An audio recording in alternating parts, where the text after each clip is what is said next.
Now, I've spoke to many people that have spent the last couple of weeks simming their characters, looking at exactly how much DPS you're going to get from upgrading all of your gems to epic gems. And some of the worry that comes from them is the DPS gain going to be worth the massive layout of gold that you're going to have to spend, you know, to upgrade, let's say, 20 gems? Well, there's not that much of an outlay because there's so many ways you're going to be able to get epic gems. And you've got to remember, none of these were catch-up mechanics. They were all added in at 3.2. So, phase 3 for us. Now, I think the most commonly anticipated way of obtaining gems is going to be from prospecting titanium ore. And I'm sure there's loads of you that are stacking up on thousands and thousands of titanium ore, getting ready to basically start spam prospecting it all to get ahead of everybody else in terms of the amount of epic gems you've got. Now, the chances of getting epic gems in them does seem quite high, but it's not just the epic gems that we're actually after here. One of the big ones is titanium powder, and we'll go and have a look at what that's for in just a second. But as you can see, I've prospected nearly 100 titanium ore at the moment without getting a single epic gem.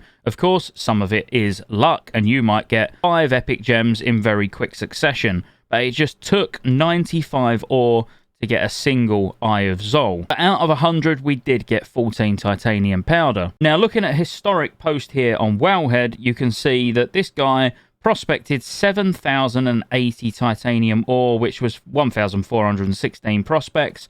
They got 405 epics, 377 blues, 2,259 greens, and 1,076 dust. So he broke down the percentages, and we can probably expect these to be very similar to what we're going to expect in Classic. So around a 28.6% chance of an epic, around 26.6% of a blue. Obviously, you're going to get ridiculous amounts of green gems, and then a 75% chance of getting dust. So what do you use the dust for? When Phase 3 rolls around, there's going to be a lot of new recipes that you're going to need to get, because basically all the recipes you've got for the blue gems at the moment, you're going to need to get all the epic variations of them as well. So Timothy Jones is the guy where you normally get your daily quest from. He is the one that sells all of these epic recipes, and you can see they're all 4 each. And to get all of the recipes, you're going to need a lot of jewel crafting tokens. And if you was to rely solely on things like damage necklaces and doing your dailies, it's going to take you a long time to get them all. Now, originally on the PTR for Trial of the Crusader back in the day, it was a daily quest that you handed 10 of these titanium powders in.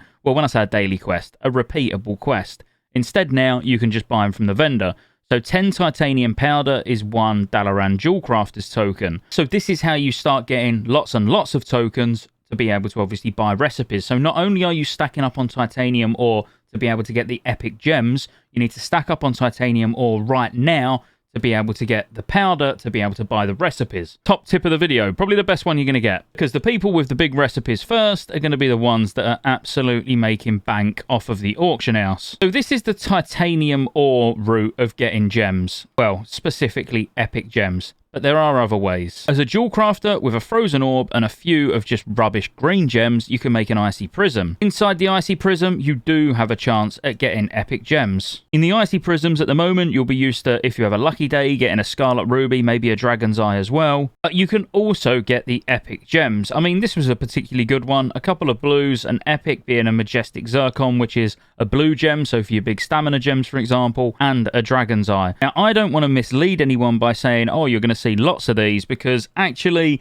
out of around 20, maybe 25 Icy Prisms, I saw 1 epic gem. Now, of course, on Classic, they could have a lot higher drop chance out of these Icy Prisms, but again, just another way you can get epic gems. The third way, and outside of titanium ore, the most common will probably be Emblems of Heroism, because after a couple of weeks into each phase, we're normally swimming in emblems with nothing to spend them on anyway, and you've probably got lots saved up ready. But the red, blues, and yellows you can get for 20 Emblems of Heroism each. The greens, purples, and oranges you can get for 10 Emblems of Heroism each. So doing the older content, be it Heroic Dungeons, or Nax, or EOE, Sarfarian, any of those, is absolutely worthwhile, because at the start, the gems are going to sell very well, or you might just want to use them yourself, which is personally what I'm going to be doing. So I'm saving all my emblems to get as many of these yellow gems as possible on day 1 from emblems without having to lay out any gold, The rest I'm going to try and get from titanium ore. Even though it's only one a day, alchemy is another solid way to be able to get epic gems. And if you've got lots of alchemists and you've got them all sat there waiting for phase 3 as transmute master, you'll be able to make more than just one of these a day.